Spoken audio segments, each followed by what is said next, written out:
Hello friends, welcome to my channel Ancient Technology. I'm back with another video. Today I will go inside the Shaw Temple. It is located around 60 kilometers from Chennai in Tamil Nadu. It is a fact there are 7 pagodas in Mahabalipuram, but 6 of them are under the sea. Shaw Temple is one among a number of Hindu monuments at Mamallapuram. It is considered the finest early example of medieval southern Indian temple architecture. Unlike most of its neighbors at the site, it is built of cut stones rather than carved out of caves. It has 2 shrines, one dedicated to Shiva and the other to Vishnu. Its style is characterized by a pyramidal kutina-type tower that consists of stepped stories topped by a cupola and finial, a form quite different from the northern Indian Sikhara. The Mamallapuram monuments and temples, including the Shaw Temple complex, were collectively designated a UNESCO World Heritage Site in 1984. This temple is the evidence of underwater temples, submerged in the sea. Temple is known as Jalashena Temple. What does it mean? It means, resting in water. Very appropriate for a temple situated touching the sea. This temple was built at least 1300 years ago. It is one of the oldest rock-cut stone temples of South India. It is said that the entire temple is made from one granite. In the early 90s excavations by the Archaeological Survey of India uncovered what is thought to be a step bath with a Varaha sculpture and miniature shrine on its northern side.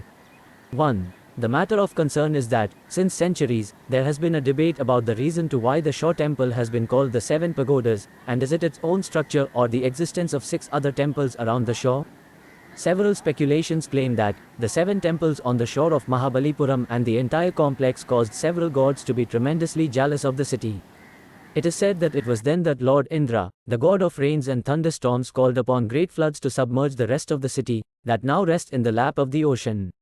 In 2001, 2002 and 2003 several diving expeditions were launched to look into the stories about submerged structures.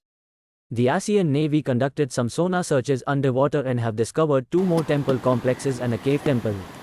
While these do not confirm that there really were 7 pagodas, they still mean that this temple complex was bigger and grander. Surprisingly, the Shaw Temple was hardly impacted by the large tsunami waves, while other buildings in near vicinity got swept away. The architecture of the Shaw Temple belongs unquestionably in the framework of medieval South Indian temple building. Different types of stone were used. Irregular shapes of stones, some was cut diagonally.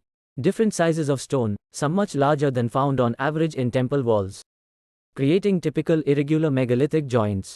Top layer of wall and structure very different from the lower part, pointing to the wall being reused by later construction. Lowest layer of stones is partially covered with sand, the wall continues to unknown depth. Holes drilled in some the stones. As I said, temple was built around 1300 years ago and the temple was built of granite stone. Even today's engineers face trouble to cut granite. The concern is what tool was used for cutting the granite. And how was it possible at that period to cut the huge granite to create this kind of remarkable structure? Another weird question is how was it possible for those ancient engineers to start cutting from the top of the stone and finish at the bottom?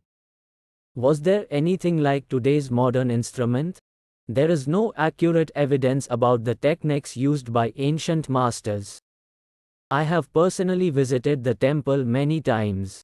After seeing these structures, some questions came into my mind, like if the temple was built around 1300 years ago, then how was it built?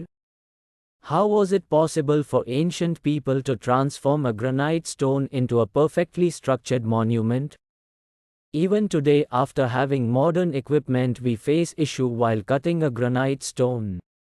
But at that time they have not cut but also encrypted structures in the wall of the stone. Was it done by some extraterrestrial power, or did they have any advanced knowledge of cutting stone? If the second option is current, then what was that? Why can't we use it? They have just treated granite just like a lump of mud and constructed whatever they wanted. Some tanks are perfectly squared. How was it possible for them to measure the angle? Not only in Shaw Temple can we find the same treatment with such a hard stone like granite. If you have any answers for these questions, please comment below about your perception. Thank you for watching my video.